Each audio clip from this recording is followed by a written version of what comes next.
Alright, so Harrison, we were back again. Another week of BUCS, actually 3 weeks of BUCS. We just haven't uploaded for a while. But we've been to, 3 games now? Football, hockey, and just basketball last night. They were all pretty good, weren't they? We had a couple wins, couple losses. What do you want to talk about first, though? I think we've got to get into the football game. We covered that a few weeks ago.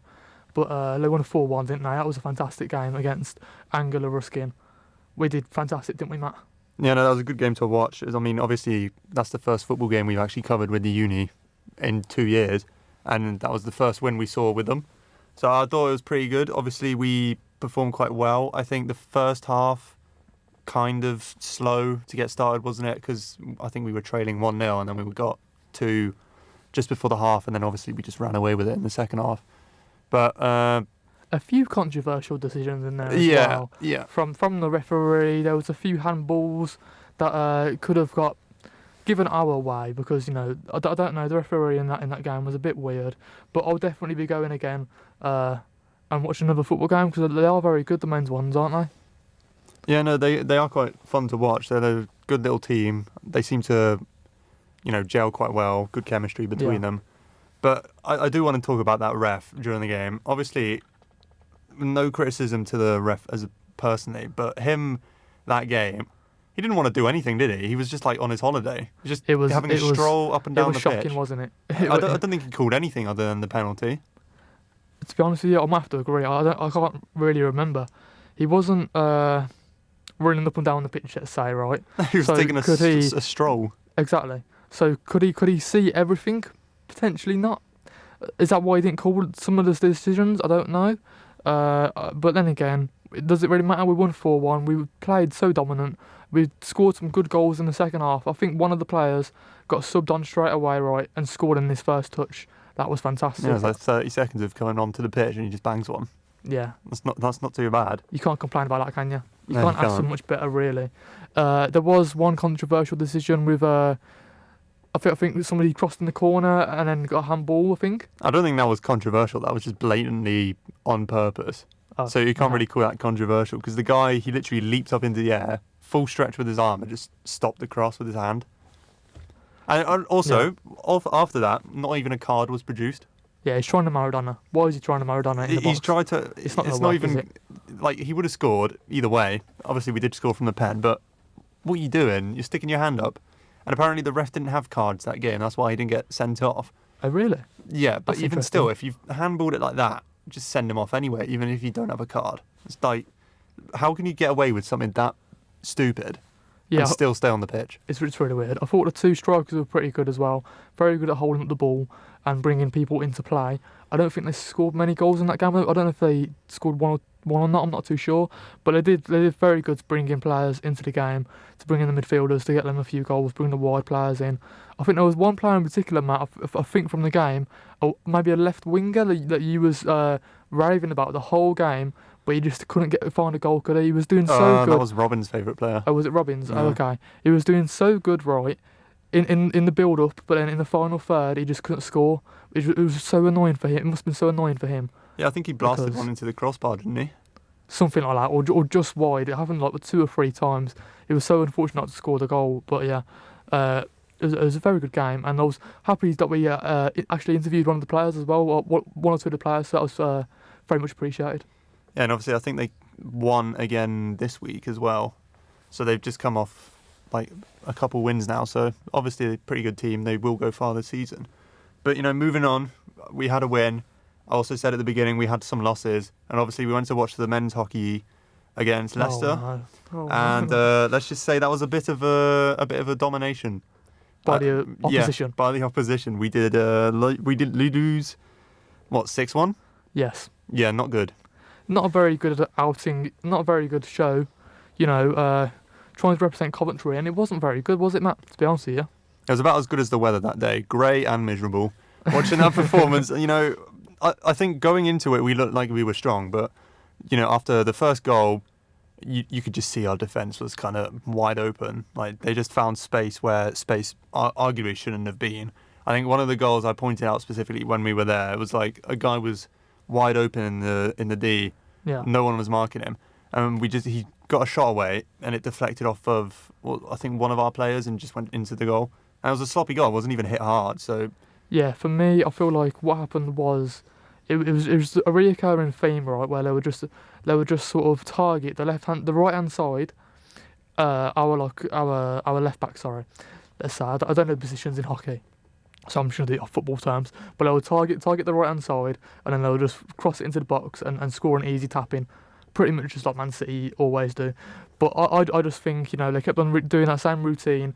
It happened once, a good 2 or 3 times really to score two or 3 goals, and after that it was just very much dominating from Leicester. yeah, no, they did run away with it after half time because wasn't it 3 or 4-1 going into half time? Something like that. And then they just scored another 2 or 3 in the second half. It's just, it was a bit disappointing to watch. The defence was poor, but I thought, number 10 had a half decent game. Yeah, what's it? The guy with the mullet in defence. We don't know his name, but I'm sure you'll know who he is if you're listening. He was pretty outstanding in our defence. Obviously we were quite wide open, but he made the occasional good tackle, stopping a goal. Yeah, and he was also pushing it up the pitch a lot, trying to get us some goals of our own. I think his defensive partnership with number 3, I'm pretty sure, next to him, he had a few loose passes onto the ball where he made a few mistakes, and it sort of counted towards their sort of attacking goals. Leicester's goal, sorry. So I just thought maybe he could have done a little better in the passing in that game, but never mind. And then obviously we did have one goal. Yeah. From our striker, number 8. He seemed like a decent little player, didn't he? He was good, wasn't he? He was very good. He was like the only one who seemed to be springing life into our team because he was dribbling past most of their defenders, getting shots away. Obviously, the one goal he did get, he just smashed it top right. Can't complain from him, but obviously our team didn't really pass it to him that often. And then obviously it didn't help when he got sin binned for 10 minutes. I don't even know what the call was for. He got sent off for no reason, pretty much. Yeah, the ref just decided, no, you're just going to sit out for a little bit, just rub salt into the wound. But I think if we had him on and we just played him the ball a bit more than we did, I think we could have had at least another two-ish goals. We could have brought it back to 6-3 instead of 6-1. Let's just say that. It would have been less humiliating. I would say so. I feel like, I don't know if they're a new team or not, but obviously it's a new year in Coventry sports, so I'm thinking maybe they're new together and they need to just gel into the team, find a system that works, and then hopefully in a few weeks' time they'll play better. Yeah. Should we move on to the basketball, do you reckon? I'm not too sure. That's the one we had last night, wasn't it? This was a very good game, the women's ones versus Nottingham Trent University. I'm pretty sure they're women's twos. We dominated that game and won 54-35. Yeah, which was a bit surprising because we were losing in the first quarter. Yeah, we was. It was quite disappointing. We had a very bad start to the game, let's say. We was down by like 5 or 6 points, I think, in the first quarter. But then after we came out in the second quarter, it was like we just smashed it. Absolutely I think, smashed it. Who was it? Number 9 for our team, who just came on and she's like instantly bagging 3-pointers. Yeah. Oh, she was just brilliant, like every single time she tried to throw for 3 points, she just went in. It was just, I don't know how she done that, but we did. I think number 9 was probably one of my star players of the game because I think she bagged like 2-3 3-pointers in a row. I think it was more than that. 2 or 3 in a row at least. No, she got like 5 or 6 overall 3-pointers. But I'm saying like she did two or 3 in a row at one stage. And then you got players in like defence, like number 15. Sorry we don't know everybody's names. We just don't really get the team sheets before the game starts. We need to do better at that. I'm not going to lie, we've been here for quite a while now, haven't we? But number 15, she was very good at making blocks, getting dribbling into the shooting D as well. Yeah. Made a few layups as well, so she was pretty good that game. So number 9 and number 15, I would say, my star players. Yeah, and then also we had the other scorers from like number 14, I think number 3 as well. Yeah, those two were good. So those two also got us some pretty good points, which we can't complain about. I mean, it gave us a nice dominant win against Nottingham. It just helps us a bit more in the league as well. I think Nottingham, they were decent. They were okay. They had 2 good players for me, number 15 and number 10. They were probably their star players. They did seem to struggle in like the last half, didn't they? They just weren't getting that many shots away, or defending poorly. I think that's probably when the fatigue sort of set in for them. Yeah, but even then, that's a bit inexcusable because if you play a half, they had like a whole bench as well. I don't know if you saw that. They had like 6 players on the bench and they only subbed off the 1 player at a time. Did they? They literally only subbed didn't notice off that. one specific player. There was like 4 of them who I don't think played a single minute that game. No, surely not. Come on. I swear I saw like 4 of them who just never got onto that pitch. Oh, okay. If they did that, maybe they would have got a bit more points. But Yeah, you know, because they we didn't. used all our subs, didn't we? I'm pretty sure at one point. We only had like at least 2 one subs point. on the bench. Yeah, 2 or 3, I would say. But yeah, it was a very dominant performance from women's ones. And can we just talk about that absolute idiot standing next to us? Oh no, Matt. Come on, you know, we're all about like hecklers supporting your own team, but this guy, right? Come on, I don't know if anyone heard him as well who were there. You must have heard it on the live stream. It was right close They to had me. to. It was right next to you, and Yeah. he's just like screaming like insults and trying to nick it at our players. It's just ridiculous. I think Yeah, at they one was point he trying- got kicked out as well. Yeah, he was trying to make him nibble, wasn't he? But like, one or 2 players said something to him, but you know, it's sort of what deserved. Like, he shouldn't be saying stuff to the girls, should he? Really? Come on.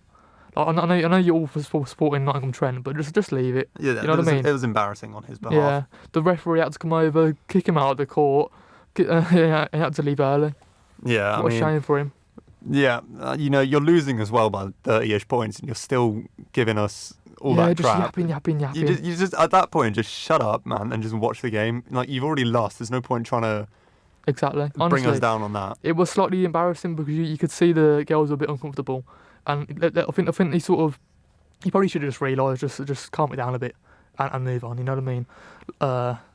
Yeah, this goal was a bit embarrassing, but oh well.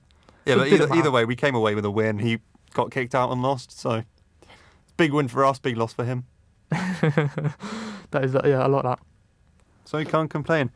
But yeah, no, that's the end of our quick little Sport Cov recap. Obviously, 2 wins and 1 loss.